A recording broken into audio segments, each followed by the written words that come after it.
pada anak-anak jangan rame, dengarkan apa yang disampaikan oleh Ustaz Zainadin. Yang mau makan jajannya makan sekarang dulu.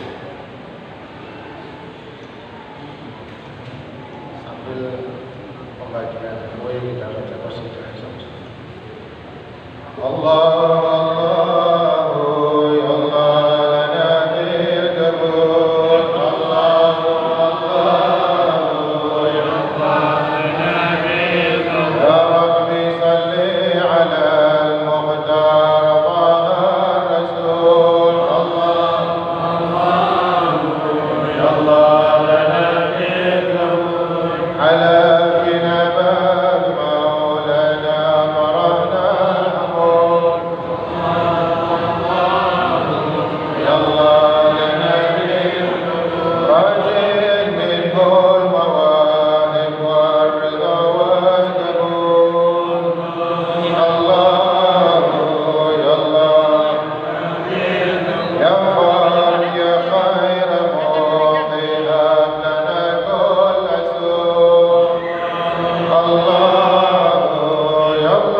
Assalamualaikum warahmatullahi wabarakatuh.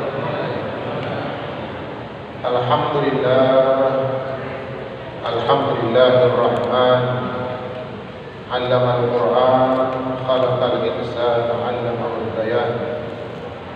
Wassalatu wassalamu ala sayyidil insan, sayyidina Muhammad wa ala alihi wa ashabihi ulil ilmi wal irfan. Amma ba'du, rabbi shrah li sadri wa yassir li amri wahlul 'uqdatam min lisani yafqahu qawli. Para jamaah tarawih, para tamu Allah yang dimuliakan Allah Ta'ala, alhamdulillah masih kita diberikan kekuatan. Selain kesehatan jasmani, rohani kita juga masih diberikan kesehatan oleh Allah, sehingga kita masih bisa tetap dengan istiqomah sampai malam ini melaksanakan sholat isya berjamaah, ba'da isya dilanjutkan dengan tarawih, bahkan sampai witir sudah kita sempurnakan. Alhamdulillah. Allah taqabbal minna wa minkum. Mudah-mudahan Allah terima semua sholat kita, khusyuk kita, tahasyuk kita, qiyam kita, siam kita, sedekah kita, amal-amal baik yang mungkin kita lakukan di hari ini dan di hari-hari di bulan Ramadan ini. Mudah-mudahan Allah Subhanahu wa taala berkenan menerima dan disimpan oleh Allah Subhanahu wa taala untuk bisa kita terima nanti sebagai ganjaran ketika kita berjumpa dengan Allah Subhanahu wa taala. Asyamu li wa ana ajzi bihi, sebagaimana yang dikatakan sendiri langsung oleh Allah Subhanahu wa taala. Asyamu li, kata Allah, siam itu, puasa itu untuk saya, ibadah untuk saya, dan saya langsung yang akan memberikan ganjaran. Tidak ada hitung-hitungan 70 kali lipat atau berapa, tidak. Allah langsung yang akan memberikan hitungan dari Allah yang maha besar dan maha banyak ganjaran darinya. Sampai pada akhirnya malam ini, setelah kita melewati pertengahan dari bulan Ramadan tadi malam ini kita masuk pada malam 17 daripada bulan Ramadan, yang mana di mana-mana kita melihat dan mendengar, menyaksikan, bahkan menghadiri pelaksanaan satu kejadian yang dahsyat, yang maha agung, yang telah ditetapkan oleh Allah Subhanahu wa taala sebagai malam nuzulul Quran. Sekarang kita bertanya-tanya, nuzulul Quran kita laksanakan di malam ini, malam 17. Malam 17 nuzulul Quran. Sementara kita sering membaca ayat, barusan kita baca ayat inna anzalnahu fi lailatul qadar. Sesungguhnya kami menurunkan Al-Quran ini di Lailatul Qadar. Kita tahu bahwa Lailatul Qadar, kita disuruh mencari Lailatul Qadar itu di hari-hari liburan, tanggal 21, 23, 25, 27 atau 29, di atas tanggal 20. Pertanyaannya sekarang adalah, kenapa kok dikatakan nuzulul Quran tanggal 17 Ramadan? Sementara di dalam Al-Quran Allah menetapkan inna anzalnahu fi lailatul qadar. Kami menurunkan Al-Quran di Lailatul Qadar, di tanggal liburan. Apa yang dimaksud seperti ini? Nah, kita harus tahu. Kita sering menjelaskan dan perlu kita selalu menjelaskan, selalu memberitahukan kepada anak-anak kita dan penerus kita. Nuzulul Quran dengan Lailatul Qadar yang dimaksud itu beda, ya. Adapun surat Al-Qadar yang berbunyi inna anzalnahu fi lailatul qadar, sesungguhnya kami menurunkan Al-Quran ini di Lailatul Qadar. Kita harus tahu, kita perlu tahu bahwa Al-Quran ini yang jumlahnya 30 juz, mulai dari Ummul Kitab Al-Fatihah sampai surat An-Nas yang kita baca dalam witir kita, 114 ayat, 114 surat ini diturunkan satu kaligus oleh Allah Subhanahu wa taala pada hari atau di malam Lailatul Qadar.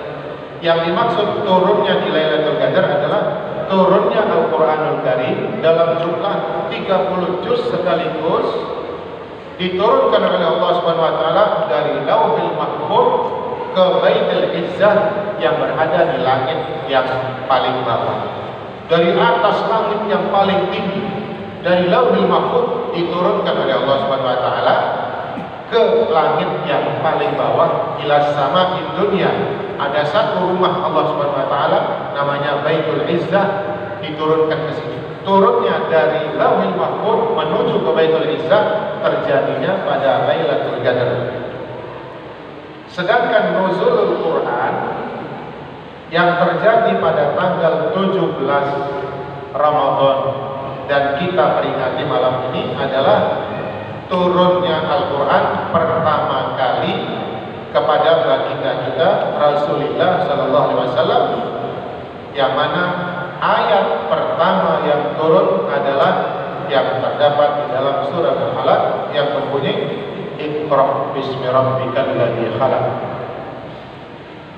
Allah Subhanahu wa taala sebagai pencipta kita, pencipta umat manusia, menentukan aturan-aturan hidup, dan aturan hidup itu semuanya dicakup di dalam Al-Quran.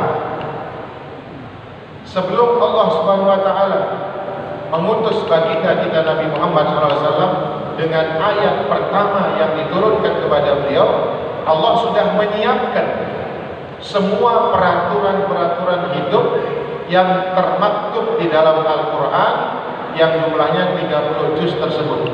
Allah sudah siapkan semuanya. Setelah diturunkan dari Lauhul Mahfuz menuju ke Baitul Izzah, baru kemudian Allah menurunkan Al-Quran tersebut kepada baginda kita Rasulullah SAW dalam tempo waktu 23 tahun secara bertahap, dan diturunkan oleh Allah melalui malaikat Jibril kepada baginda kita Nabi SAW menurut kejadian-kejadian yang terjadi, sehingga kejadian yang terjadi itu kemudian diberikan solusi atau jawaban sesuai dengan ayat dan surat yang sudah dipersiapkan oleh Allah Subhanahu wa taala yang sudah ada di Baitul Izzah di langit yang paling bawah. Begitu. Jadi kita harus paham nuzulul Quran malam ini, malam 17 Ramadan, Lailatul Qadar turunnya sekaligus. Nuzulul Quran peringatan atau memperingati pertama kali turunnya ayat suci Al-Quran kepada baginda Nabi Sallallahu Alaihi Wasallam. Sebagaimana kita tahu di dalam sejarah baginda kita Nabi Sallallahu Alaihi Wasallam ketika masuk umur 40 tahun, beliau itu sudah melihat suasana keadaan manusia-manusia yang ada di Mekah. Masyarakat Mekah ketika itu masih dalam keadaan jahiliyah. Kota Mekah masih terpenuhi oleh berhala-berhala, patung-patung yang dibikin sendiri oleh masyarakat kemudian disembah oleh mereka, sehingga menyebabkan baginda Nabi SAW merasa tidak suka.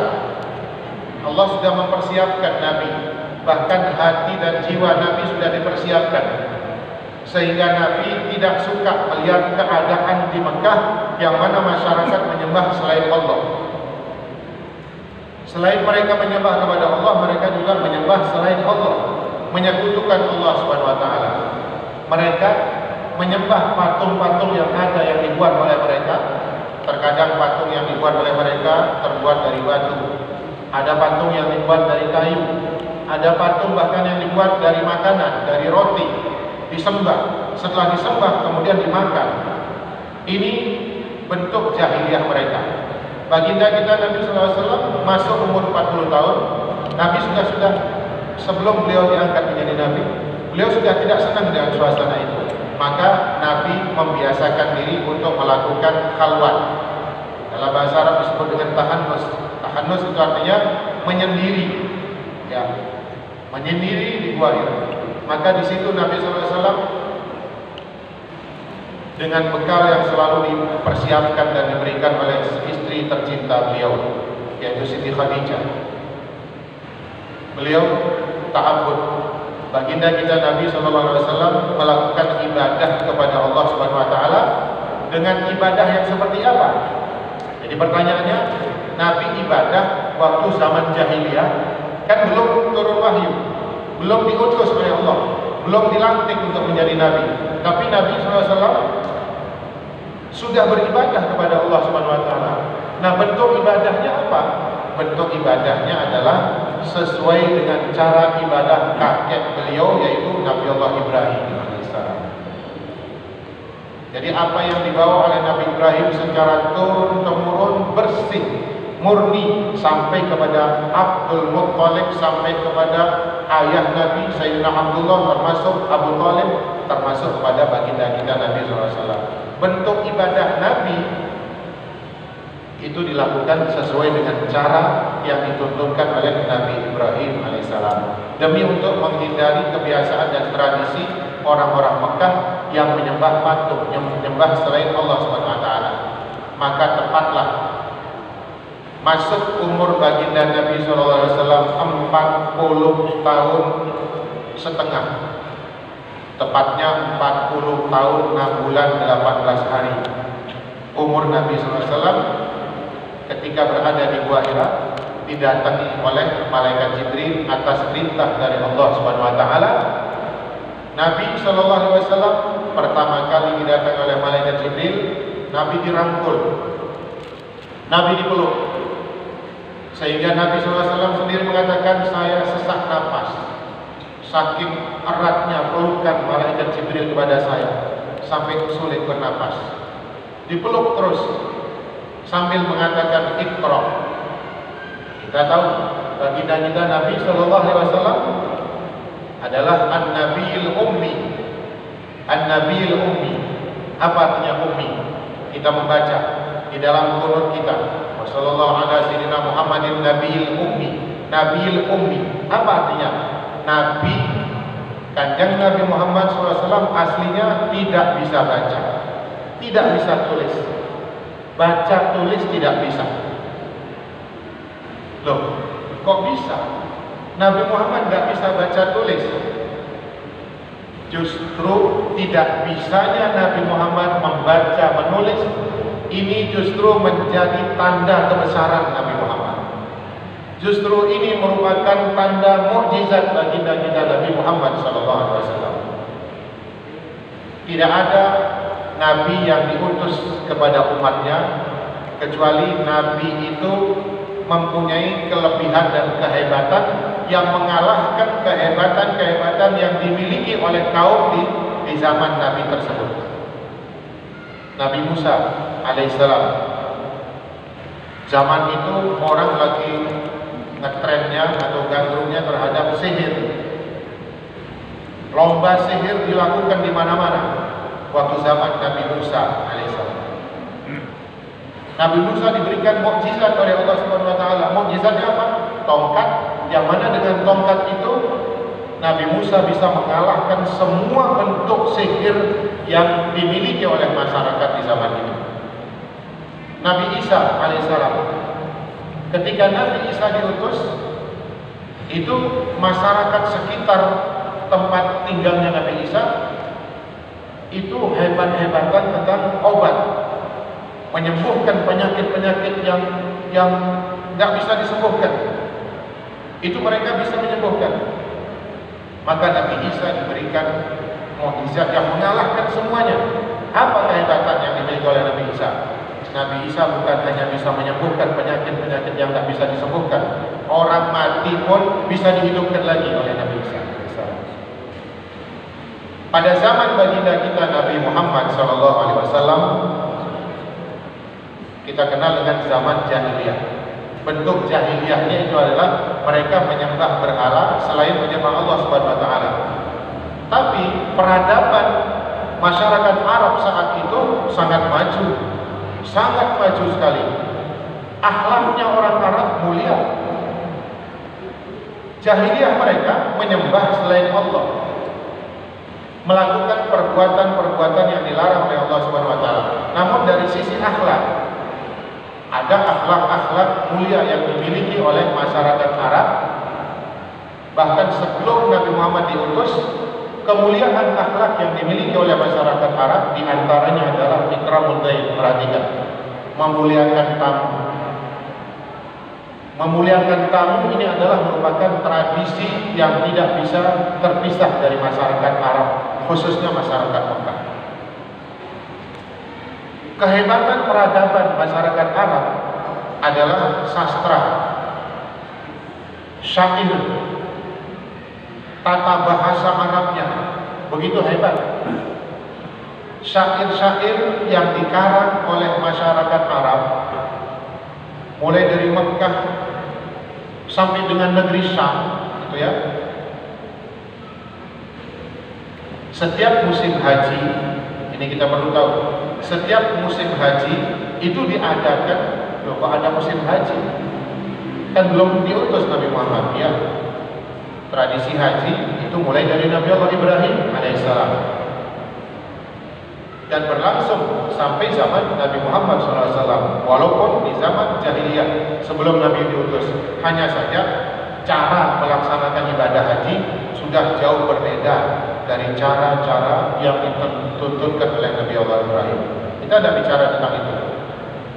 Setiap musim haji itu ada para sastrawan bahasa Arab itu membawa gubahan syair-syair mereka, kemudian dibaca di dalam satu pentas pembacaan syair perlombaan. Mana di antara syair mereka yang paling hebat dan paling menyentuh hati, paling bagus susunan kata dan artinya, maka sang pengubah syair itu mendapatkan hadiah istimewa. Dan syair yang menang nomor 1 ini ditempelkan di dinding Ka'bah dan tetap berada di dinding Ka'bah sampai musim haji yang akan datang. Musim haji yang akan datang ada lomba syair lagi, yang menang itu ditempel lagi, yang tahun lalu sudah diturunkan, begitu seterusnya. Jadi kehebatan sastra mereka begitu luar biasa. Sementara bagi kita Nabi SAW ummi, sengaja oleh Allah Subhanahu Wa Taala diutus Nabi Muhammad dalam keadaan tidak boleh bisa baca tulis. Untuk menunjukkan apa? Apa hikmahnya? Apa hikmahnya? Kok baginda Nabi tidak bisa baca tulis? Hikmahnya adalah seandainya baginda Nabi adalah seorang sastrawan, pengubah syair yang hebat. Seandainya Nabi Muhammad belajar baca tulis, belajar sastra, kemudian pintar mengubah syair, maka ayat-ayat suci Al-Quran yang dibawa oleh baginda Nabi dan disodorkan kepada mereka, tentu mereka akan mengatakan, ini kan karangan Muhammad. Muhammad kan pintar syair, Muhammad kan sastrawan. Maka apa yang dibawa oleh Nabi Muhammad berupa Al-Quran akan dikatakan ini karangannya Nabi Muhammad. Tetapi ketika baginda kita Nabi Muhammad SAW tidak bisa baca, tidak bisa tulis, di saat itu baginda Nabi SAW membawakan ayat-ayat Al-Quran kepada sastrawan-sastrawan yang hebat, dan semuanya tertegun. Semuanya tidak bisa menandingi ayat-ayat yang ada yang dibawa oleh Nabi Muhammad SAW. Disitulah mereka mengakui Muhammad buta huruf, Muhammad tidak bisa baca, tidak bisa tulis. Maka apalagi yang dibawa oleh Muhammad kecuali firman wahyu dari Allah SWT. Demikian. Ini Al-Quran Al-Karim. Kita perhatikan. Inna anzalnahu fi lailatul qadar. Kita sudah tahu. Lailatul Qadar turunnya surat-surat daripada Al-Quran secara utuh 30 juz. Al-Quran merupakan kitab patokan kita umat Islam. Ya. Alif lam mim. Dzalikal kitab la raiba fihi hudan lil muttaqin. Hudan lil muttaqin. Petunjuk bagi kita. Al-Quran adalah petunjuk hidup buat kita. Kita dalam hidup, kita wajib berusaha untuk menjadikan Al-Quran sebagai patokan hidup kita. Kita wajib berusaha. Adapun sukses atau tidak urusan Allah Subhanahu wa taala. Sebagai umat Qurani, kita wajib punya tekad menjadikan Al-Quran sebagai satu-satunya patokan hidup, sebagai rujukan hidup kita. Barang siapa yang di dalam hidupnya mencari pengadilan selain daripada Al-Quran, maka dia orang kafir. Faman lam yahkum bima anzalallah fa ulaika humul kafirun, ulaika humul fasiqun, kata Allah Subhanahu wa taala. Barang siapa yang tidak mau menerima aturan Al-Quran, maka dia orang kafir. Artinya bagaimana ini? Artinya adalah ketika kita mungkin sedang bersengketa, dan sengketa yang sedang kita hadapi, ada dua cara dalam menangani, dua solusi. Solusinya adalah kita boleh mengambil aturan negara, boleh mengambil aturan Al-Quran. Sebagai orang Islam, maka kita wajib berpatokan pada aturan Al-Quran Al-Karim. Satu contoh, hukum waris. Hukum waris, aturan negara ada. Suami istri, laki perempuan bagi rata, aturan negara. Sementara aturan Al-Quran, sebagai orang yang beragama Al-Quran, kemudian tidak mau melakukan pengadilan dengan cara Al-Quran, maka kita orang kafir. Kita dianggap orang kafir. Ketika kita mendapatkan aturan, kita mendapatkan keputusan pengadilan dengan cara Al-Quran, kemudian kita protes, nerima tapi protes, kita nerima terpaksa, faulaika humul fasiqun, kita fasik. Ketika kita menolak 100%, kita kafir. Kita mau menerima tapi hatinya gerundek, kita fasik. Kembalilah kepada aturan Al-Qur'anul Karim. Hadirin muslimin muslimat jamaah tarawih, baginda kita Nabi SAW mengatakan, khairukum man ta'allama al-Qur'an wa 'allama. Sebaik-baik kalian adalah yang belajar Al-Quran dan mengajarkan Al-Quran. Siapa yang paling baik, yang paling afdal, yang paling mulia menurut pandangan Allah, pandangan Rasulullah? Kita sebagai umat Nabi Muhammad, sebagai manusia secara umum, manusia yang paling mulia di sisi Nabi SAW adalah manusia yang belajar Al-Quran dan yang mengajarkan Al-Quran. Oleh karena itu, ini Nabi mengatakan seperti itu. Jadi kalau ada di antara kita, ada santri ngaji Quran, pesantren tahfidz Quran, ada kuliah di kampus, tidak ada ajaran Quran sama sekali, siapa yang afdal? Yang belajar Al-Quran. Bahkan lebih tegas lagi Nabi SAW mengatakan, man utiyal Quran, ini untuk menjadi pegangan buat kita. Jangan ada di antara kita mungkin sebagai guru ngaji, guru Al-Quran, sebagai ustaz, guru agama, walaupun mungkin ngajar di kampung, jangan ada mengatakan saya cuma guru ngaji. Saya siapa sih? Saya hanya seorang guru ngaji. Tidak. Seorang guru ngaji mengajar Al-Quran itu adalah manusia mulia, manusia yang paling mulia di sisi Allah Subhanahu wa taala. Bahkan Nabi menegaskan begini, man utiyal Quran, barang siapa yang diberikan oleh Allah kemampuan memiliki Al-Quran, bisa ngaji Al-Quran, bisa mempelajari Al-Quran, bahkan bisa mengajarkan Al-Quran, hafidz Quran, utiyal Quran, summa ro'a, kemudian dia memandang memandang anna ahadan utiya khairan mimma utiya. Dia memandang atau merasa bahwa ada orang lain diberikan sesuatu lebih hebat daripada dia oleh Allah, faqad istasbara ma 'azzamahu Allah. Maka berarti orang itu sudah meremehkan sesuatu yang diagungkan oleh Allah Subhanahu wa taala. Ini penjelasannya. Mungkin ada di antara Anda sebagai hafid Quran, qari Quran, guru Quran, duduk jejer dengan pejabat, duduk jejer dengan orang yang ahli urusan dunia, pangkatnya tinggi, kemudian minder. Guru Quran duduk jejer dengan pejabat, guru ngaji jejer dengan bupati, dengan gubernur, dengan menteri, terus minder, merasa kecil, merasa tidak ada apa-apanya. Kenapa sampai minder?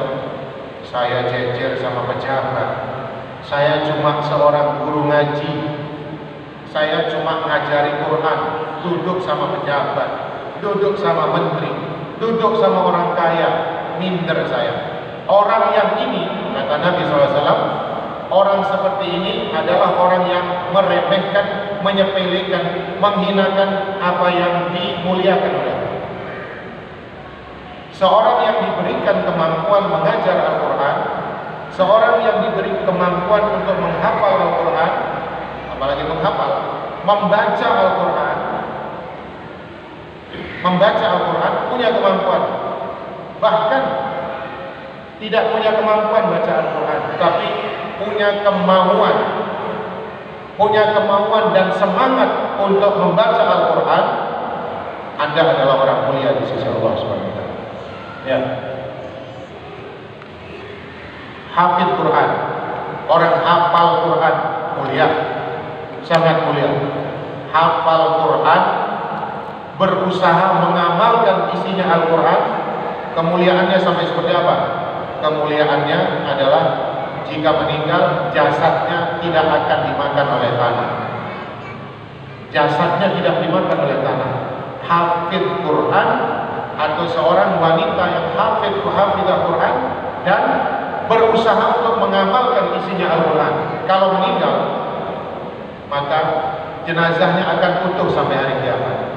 Ini kemuliaan. Di bawah itu, qari Quran, tidak hafal tidak, cuma dia rajin baca Quran sampai lancar, hebat, bagus sekali, mulia di sisi Allah. Kemuliaannya seperti apa? Ma'as-safaratil kiramil bararah, kata Nabi. Dia oleh Allah Subhanahu wa taala diberikan 2 ajudan, malaikat khusus,